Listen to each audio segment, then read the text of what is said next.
is a moment of man versus technology.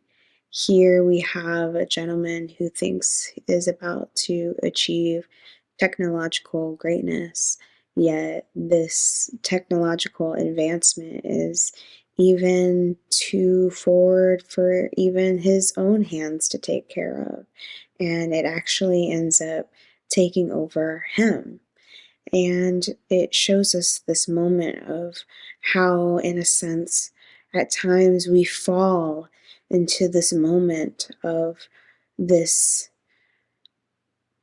being spoon fed the information that we receive in technology and how it can take over us and how it can lead us into our day to day. And I think this is an extreme, embellished, metaphorical representation of this aspect, right? This we get to see this moment where this um, technological advancement device, this eyeball looking thing, like it looks very futuristic, and the pieces really come together to like build this world.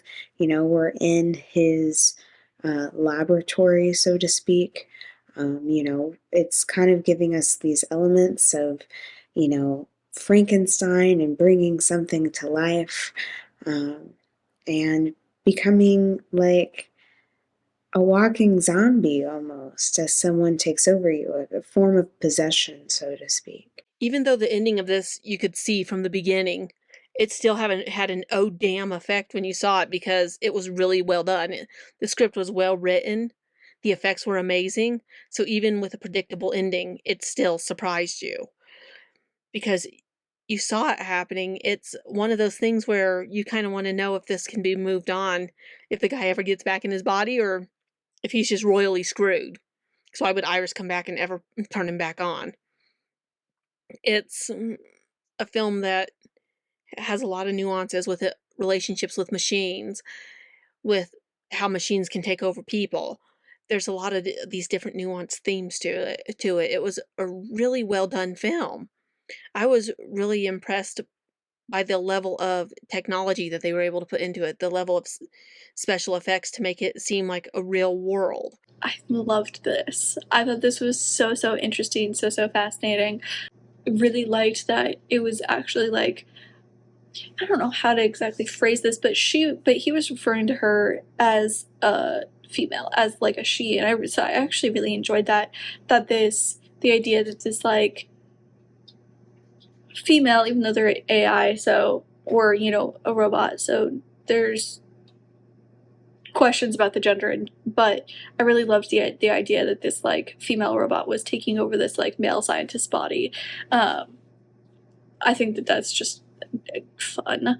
Like it's just a fun comment, but I really enjoyed this. I thought this was, like I said, it highlighted some really interesting things of like the grass isn't always greener, or not really appreciating what you have when you have it, and I thought that they kind of illustrated those general concepts really well. Yeah, the actors did a great job. The actor playing Nemo on screen, you could see the conversation in his mind just by his expression as he's talking to Iris at the beginning. So he did a really great job of that. The voiceovers were great. Well, the voice of Iris was very it was kind of sweet in the beginning and then very menacing at the end.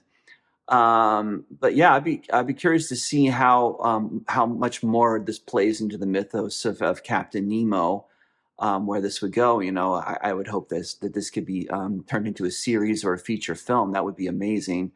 Yeah, an ultra modern futuristic sci-fi version of Captain Nemo with telepathy and a sentient computer taking over the world or something like that.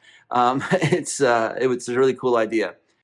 I think the thing that makes this short differentiated from any other sci-fi fantasy short is the CGI's used in this one. It makes AI looks pretty realistic, and it's kind of show like a good dynamic between the human character and the AI object that interacting with them. So I feel like this is a good use of CGI in this short, and kind of how make the story making more sense or more realistic than usual.